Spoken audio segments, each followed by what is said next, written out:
आज हम एक नया चैप्टर पढ़ेंगे मैथ में अलजेब्रिक एक्सप्रेशन चैप्टर नंबर 4। तो आप लोगों ने शुरू से ही देखना है और मेरे जो लेक्चर्स हैं उसको मिस नहीं करना है, क्योंकि अगर सीरीज में नहीं हो तो समझ में नहीं आएगा। तो अलजेब्रिक एक्सप्रेशन इसमें कुछ टर्म्स मैं अभी बताने जा रहा हूँ, तो वो आपने याद पे रखना है। पूरा मैथ के लिए आपको ज़रूरत पड़ती रहेगी जब तक आप मैथ के साथ टच रहेंगे। ये चीज़ें आपको आना चाहिए, मतलब ये आपको वास्ता पढ़ते रहेंगे। तो ये तो 6 क्लास 7 क्लास में भी होते हैं, लेकिन आपको पर फिर भी नहीं पता तो आज यहाँ पे देख लें।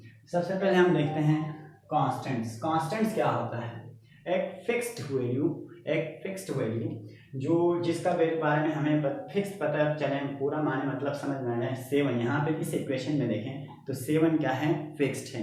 अगर किसी टेबल के ऊपर कोई बुक रखा हुआ हो तो हमें समझ में आता है कि वहाँ पे कितने बुक्स रखा हुआ है, 3 बुक्स या 4 बुक्स या 5 बुक्स। वो 5, 3, 7 ये क्या है?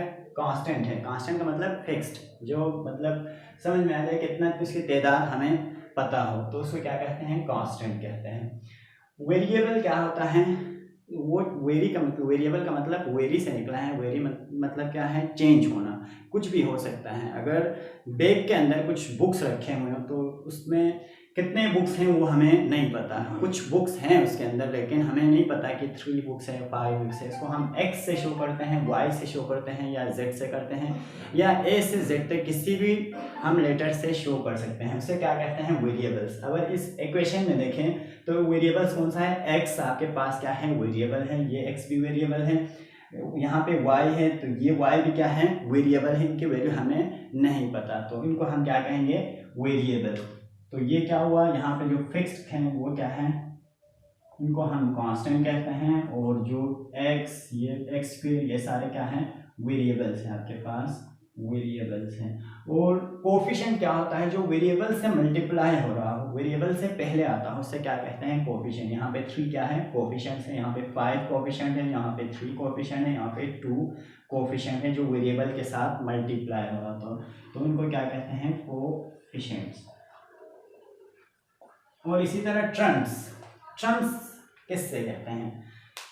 यहाँ पे इस इक्वेशन में देखें तो जो ऑपरेटर्स आ रहे हैं बीच में, उन दोनों के बीच में जो वैल्यूज हैं इनको हम ट्रम्स कहते हैं। ये एक ट्रम्स है, ये अलग ट्रम है, और ये अलग ट्रम है। बीच में प्लस का साइन आ रहा है, उनको क्या कहते हैं? ट्रम्स कहते हैं। इनमें नंबर ऑफ ट्रम्स अगर पूछा जाए तो 1, 2, 3 इस तरह आपने अलग अलग ट्रम्स आपने डिफाइन करना है। ट्रम्स किसे कहते हैं? दो जो हैं ऑपरेटर्स के बीच में आने वाले वैल्यूज को क्या कहते हैं? ट्रम्स कहते हैं।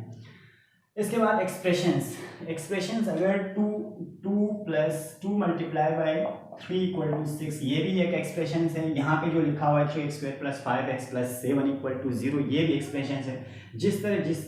जो भी दो वैल्यूज मल्टीप्लाई होके या प्लस होके या डिवाइड होके जो किसी चीज़ की वैल्यूज को शो करना चाह रहे हो मैथमेटिकल फॉर्म में, उसको हम एक्सप्रेशंस कहते हैं।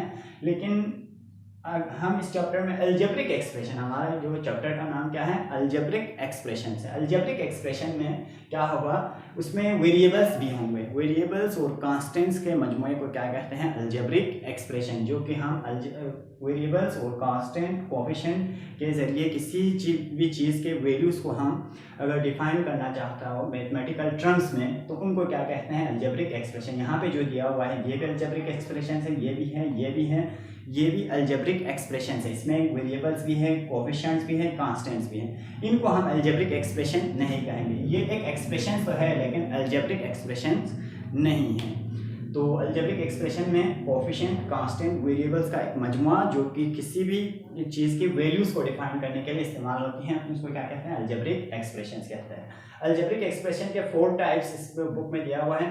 तो rational expression, irrational expression, logarithmic, exponential. Rational expressions, इनको समझने के लिए पॉलिनोमियल्स को पहले समझना ज़रूरी है। तो मैं इसको स्किप करके पहले पॉलिनोमियल को समझाता हूँ। पॉलिनोमियल किससे कहते हैं? पॉलिनोमियल इसमें देखें, अगर पॉलिनोमियल किससे कहते हैं? पॉलिनोमियल में जो है वेरिएबल्स की जो पावर है, इसमें जो वेरिएबल्स है x, y, यहाँ पे भी x है, इनकी पावर पॉजिटिव इंटीजर्स में होना चाहिए। पॉजिटिव इंटीजर्स, माइनस में नहीं आना चाहिए पावर, और माइनस में, एक तो माइनस में नहीं आना चाहिए, दूसरा पॉइंट में नहीं आना चाहिए, अपान की फॉर्म में नहीं आना चाहिए। अगर इसको देखें तो x की पावर 2 है, ये पॉजिटिव इंटीजर है। यहाँ पे भी देखना है आपने, यहाँ पे पावर कुछ नहीं है, इसका मतलब क्या है 1 है। तो इसकी ये क्या है 1 और 2 दोनों इंटीजर्स हैं और पॉजिटिव इंटीजर्स है, तो ये इसको हम पॉलिनोमियल्स कहेंगे।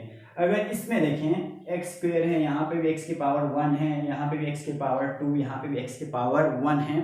तो इसमें 1 2 1 2 ये क्या है, क्या कहते हैं, ये पॉजिटिव इंटीजर्स हैं। तो ये भी क्या हुआ हमारे पास पॉलिनोमियल्स है, ये भी पॉलिनोमियल्स है। अगर इसमें देखें x के ऊपर तो पावर 1 है, इस x के ऊपर पावर क्या है, अंडर को अगर आप हटा दें तो 1/2 आएगा, वो किस चीज़ के बराबर है 0.5 आता है। तो ये पॉजिटिव इंटीजर्स में नहीं आता है, इंटीजर्स में 1 2 3 4 0 1 2 3 4 ही आता है पॉजिटिव इंटीजर्स में, लेकिन जो पॉइंट में है वो इंटीजर्स में नहीं आता। तो ये क्या है, ये इज नॉट पॉलिनोमियल, ये पॉलिनोमियल नहीं है। ये क्या है, पॉलिनोमियल है, ये पॉलिनोमियल नहीं है। तो फिर अब हम यहाँ पे आते हैं अलजेब्रिक एक्सप्रेशंस के टाइप पे। रैशनल एक्सप्रेशन किसे कहते हैं, जिसमें जो नोमिनेटर और डिनोमिनेटर दोनों में जो है, दोनों जो वैल्यूज हैं वो पॉलिनोमियल होना चाहिए। यहाँ पे देखें ये भी पॉलिनोमियल, ये भी पॉलिनोमियल है, तो ये दोनों पॉलिनोमियल हैं। उनको क्या कहते हैं, rational polynomials, rational expression, sorry, इनको क्या कहते हैं, रैशनल एक्सप्रेशन। अगर इसमें एक नोमिनेटर और डिनोमिनेटर में, या नोमिनेटर में नॉन पॉलिनोमियल हो या डिनोमिनेटर में नॉन पॉलिनोमियल हो, अगर इस एक्सप्रेशन को देखें तो उसको हम क्या कहेंगे, इररेशनल एक्सप्रेशंस कहते हैं। और इसको हम क्या कहते हैं, रैशनल एक्सप्रेशन, क्योंकि इसमें नोमिनेटर और डिनोमिनेटर दोनों क्या है, पॉलिनोमियल हैं, और इसमें डिनोमिनेटर नॉन पॉलिनोमियल है, पॉलिनोमियल नहीं है। तो हम इसको क्या कहेंगे, इररेशनल एक्सप्रेशंस कहते हैं। एक इरेशनल नंबर और इरेशनल नंबर होता है, वो उसका अलग कॉन्सेप्ट है। इसमें अगर किसी भी नंबर्स में जो टर्मिनेटिंग हो, वो टर्मिनेटिंग होता है एक, दूसरा क्या होता है, अगर इसमें देखें टर्मिनेटिंग, और अगर इसको देखें 10/3 हो, 10/3 हो, इसको डिवाइड कर लेंगे 3 के साथ, 3 3 ज़ा 9 डिवाइड बाय 1, पॉइंट बढ़ा दें, 3 3 ज़ा 9 1 0, तो ये बढ़ते हुए जाएंगे। इसको क्या कहेंगे, नॉन टर्मिनेटिंग, ख़त्म तो नहीं हो रहा, जो ख़त्म नहीं हो रहा हो और इसके जो वैल्यूज़ है वो रिपीट हो रहा हो और सीक्वेंस में नहीं हो रहा हो, तो इसको क्या कहते हैं, इरेशनल नंबर्स कहते हैं। ये इरेशनल नंबर्स हैं। और रेशनल नंबर जो कि या टर्मिनेटिंग हो या कंसिस्टेंट हो, तो उनको क्या कहते हैं, वो दोनों हो, अगर टर्मिनेटिंग भी हो और कंसिस्टेंट भी हो, उनको क्या कहते हैं, रैशनल नंबर। अभी हम एक रैशनल एक्सप्रेशन की बात कर रहे हैं और इरेशनल एक्सप्रेशन की बात कर रहे हैं। तो रैशनल एक्सप्रेशन का मैंने आपको बता दिया, नोमिनेटर और डिनोमिनेटर दोनों पॉलिनोमियल होना चाहिए।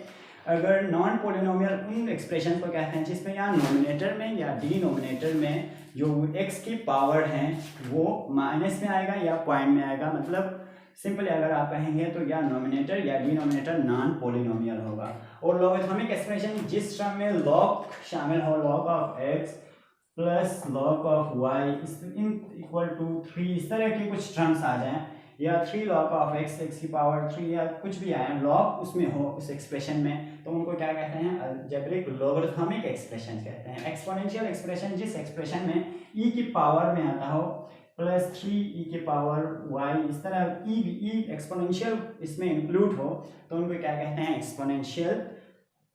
एक्सपोनेंशियल एक्सप्रेशंस कहते हैं। डिग्री ऑफ पॉलिनोमियल आप कैसे फाइंड कर लेंगे, अगर इसमें देखें तो the highest power of variables are called degree of variables. इस इक्वेशन में अगर आप डिग्री फाइंड करना चाहें तो सबसे पहले इस टर्म में देखें, इसमें कितना है, डिग्री क्या है, पावर, मैक्सिमम पावर क्या है 2 प्लस यहाँ पे क्या है 1, तो 3 है, यहाँ पे 2 है, तो जो मैक्सिमम पावर्स है वो आपका क्या होगा, डिग्री। तो इस पूरे इक्वेशन का जो डिग्री ऑफ पॉलिनोमियल्स है वो क्या है, 3 है। इसी तरह पॉलिनोमियल्स को अगर टर्म्स में डिवाइड कर लें, टर्म्स के उसमें डिवाइड कर लें तो क्या होगा, 3 टाइप्स है, 3 या 4 टाइप्स है। मोनोमियल, अगर कोई एक्सप्रेशन में सिर्फ एक टर्म हो, 2mn हो, तो ये क्या है, एक एक्सप्रेशन है, इसको हम मोनोमियल कहते हैं। और अगर किसी उसमें 2x² plus x equal to 0 हो, इसमें दो टर्म्स हैं, ये एक टर्म, इनको क्या कहते हैं, बाइनोमियल कहते हैं। अगर किसी टर्म में 2x³ plus 3x² plus 5 equal to 0 हो, इसमें कितने टर्म्स हैं, 1 2 3, इनको क्या कहते हैं, ट्राइनोमियल। और मल्टीनोमियल एक से ज्यादा, जितने भी एक टर्म नहीं होना चाहिए, एक से ज्यादा, 2 हो, 3 हो, 4 हो, इन सबको मल्टीनोमियल कहते हैं। तो ये सारे क्या था हमारा बेसिक अलजेब्रिक एक्सप्रेशन के हवाले से, इस चैप्टर के हवाले से भी और पूरा मैथ के हवाले से भी ये सारी चीजें आपको आना चाहिए।